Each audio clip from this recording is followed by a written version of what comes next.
5 বছর কেটে 26-এ আপনার অলিগলি সবই ঘোরা। কি বলবেন? কি বলবো বলতে 21-এ যেভাবে ভোট করেছিলাম আমরা, তখন আমরা বিজেপিতে নতুন ছিলাম, খুব আবেগ ছিল আমাদের। সেই আবেগের অনেক মূল্য চোকাতে হয়েছে আমাদের। আমাদের ভাইদের যখন আমরা জিতেও গেলাম, কিন্তু পশ্চিমবঙ্গ সরকারে যখন তৃণমূল এসে গেল, আমাদের ভাইদের মেরে মাঠে ফেলে রেখে গেছে। আমাদের কত মৃত্যু হয়েছে, কত ভাই ঘর ছাড়া। 26-এ আমরা সেটা আর মেনে নেব না, কিছুতেই না। আমার কোনো মেয়ের, তাদের দুর্নীতি এখনো চলছে, 26-এ 21-এর ভয় দেখিয়ে যাচ্ছে। আমরা সেটা কিছুতেই মেনে নেব না। আর কোনো মায়ের কোল খালি হবে না, এবং আর কোনো ভাই ঘর ছাড়া হবে না। এবার আমরা বুক চিতিয়ে সবাই দাঁড়াবো, কারণ বুঝে গেছি ভাইরা অন্তত তার দিদির ওপরে ভরসা রেখেছে, যে দিদির ভাইরা যদি দিদির হাত ধরে না, আমার যত সৈনিক আছে যদি দিদির হাত ধরে, আমরা জয় জয় মানে উড়িয়ে নিয়ে যাব আমরা তৃণমূলকে।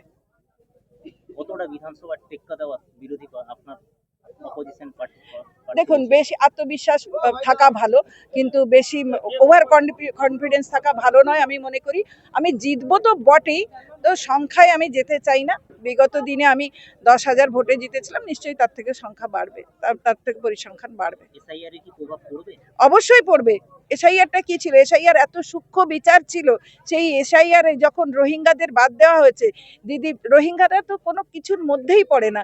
আজকে এত লক্ষ লক্ষ মানুষ যে বাদ গেছে, তার প্রভাবে আমারও 9,000 মানুষ বাদ গেছে তাতে, এবং তারা যে চিহ্নিত তৃণমূল, সে বিষয়ে কারোর সন্দেহ নেই। এবং এটার জন্য অনেক প্রভাব পড়বে আমার ভোটের ওপর, ভোট ব্যাংকের ওপর। আমি ভোট ব্যাংকে অনেকটাই এগিয়ে থাকবো। এই রাজ্যের নারীরা কতটা সুরক্ষিত? ছি ছি, নারী একেবারেই সুরক্ষিত নয়। সেই কামদুনি থেকে, পার্ক স্ট্রিট থেকে, অভয়া থেকে, কসবা থেকে, কি বলছেন? নারী, আজকে আমাদের বক্তব্যই সেটা, যে নারীরা একেবারেই সুরক্ষিত নয়, যেটার জন্য আজ নারী 8টার মধ্যে নাকি ঘরে ঢুকে পড়তে হবে। মেয়েরা কিছু করবে না। মেয়েরা যেমন মানে মেয়েরা তো চুরি পরাই ছিল, মেয়েদের আরো নিচে নামিয়ে দিচ্ছে। এই ভদ্রমহিলা যিনি আছেন আমাদের মাননীয়া, তিনি আরো বলছেন 8টার পরে। মানে এটা বলতে নিজের আত্মসম্মানে লাগছে। কখনো না, মেয়েদের বাঁচানোর জন্য আমরা শেষ পর্যন্ত যেতে রাজি আছি। এই রাজ্যের আইন শৃঙ্খলা কতটা? এই রাজ্যের আইন শৃঙ্খলা বলে কিছুই নেই, কারণ পুলিশ মন্ত্রী, স্বাস্থ্যমন্ত্রী এবং মুখ্যমন্ত্রী যদি একই মানুষ হন, ন্যাচারালি আইন শৃঙ্খলা থাকার কথা নয়। আইন শৃঙ্খলা নেই। তবে এই মুহূর্তে যখন নির্বাচন কমিশনের হাতে গেছে, আশা করছি আমরা ভালোভাবে ভোটটা দিতে পারবো। তবু বিগত দিনের মতো যদি হয়, তখন নিজেদের পথ নিজেদের বেছে নিতে হবে, কিছু করার নেই। এই রাজ্যে রাজনীতি প্রতিহিংসা কতটা? 21-এর পর থেকে সেই প্রতিহিংসার মধ্যেই আমরা এখনো পর্যন্ত চলছি। সেই প্রতিহিংসা আমরা সহ্য করতে করতে আমাদের দেওয়ালে পিঠ ঠেকে গেছে। দেখুন, একটা দিক থেকে সমানে ইট পাটকেল ছুঁড়ে গেলে আমরা রসগোল্লা ছুঁড়তে পারছি না। সেটার একটা চেষ্টায় আছি যে আমরা মনের দিক থেকে শক্ত হব এবং সঠিক পদ্ধতি অবলম্বন করব, আইনের ওপর, প্রশাসনের ওপর ভরসা করব। তারপরে আমরা সবাই মিলে একজোট যদি থাকি, আশা করা যাচ্ছে আমাদের জয় ভালোভাবে ত্বরান্বিত হবে। তৃণমূল বলছে লক্ষ্মীর ভান্ডার এবং যুব সাথী নিয়ে তাদের লড়াই। মানে এত হাস্যকর কথাবার্তা। লক্ষ্মীর ভান্ডার 3বারে টোকেন দেওয়ার মতো লক্ষ্মীর ভান্ডার। একটা ভোট এলো 500 টাকা, আর একটা ভোট এলো। মায়েরা কি কেনার জিনিস নাকি? কিনে নেবে, মায়েদের 500 টাকা করে দিয়ে কিনে নেবে, আর ভাতা খেয়ে। আর যখন বলেছিল যুব সাথী, আমি একজনকে জিজ্ঞেস করেছিলাম, ভাই যুব সাথী আসছে, তুমি কিসের জন্য? যখন হচ্ছে সকলেই বলছে, আমি মুখ নিচু করে ছেলেটি বলেছিল, আমি পিএইচডি করছি দিদি। আমার লজ্জা করছে লাইনে দাঁড়াতে, কিন্তু বাবা এত পেট কেটে আমাকে, যাকে বলে এক এক দানা দিয়ে আমাকে মানুষ করেছেন, তাদের মুখে যদি 1000 টাকা দিয়ে অন্তত নিজের রিচার্জটা করতে পারি, সেই জন্য যুবসাথী করতে এসেছিলাম।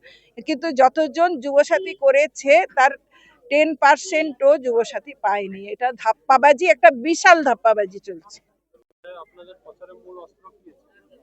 আমাদের প্রচারের মূল অস্ত্র হচ্ছে নারীর সুরক্ষা, স্বাস্থ্য, শিক্ষা, ডিএ, এবং প্রত্যেকটি একদম সঠিক পদ্ধতি যেগুলো আমরা বলছি সেটা বাস্তব, সেগুলো অলীক কল্পনা নয়। এগুলোর জন্য আমাদের লড়াই, এই লড়াই চলবে। এই লড়াই সবসময়কার জন্য চলবে, যতক্ষণ আমরা হাসিল করছি ততক্ষণই চলবে।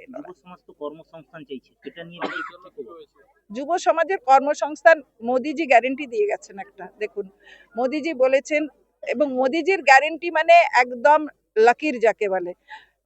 তো মোদিজির গ্যারেন্টি দিয়ে গেছেন যে একে তো ডিএ ৪৫ দিনের মধ্যেই ডিএর ব্যবস্থা হবে সব 7th পে কমিশনে। আর সমস্ত এখানে কলকারখানা হবে। হয়তো একদিনে কিছু তো সম্ভব না, কিন্তু আপনারা দেখবেন ৩ মাসের মধ্যে ডাবল ইঞ্জিন সরকার হলে এই পশ্চিমবঙ্গের পুরো ভোল পাল্টে যাবে। আমরা যে সোনার ভারত আশা করছি, আশা করি সবাইকে সেই সোনার ভারত, সোনার বাংলা উপহার দিতে পারবো আমরা।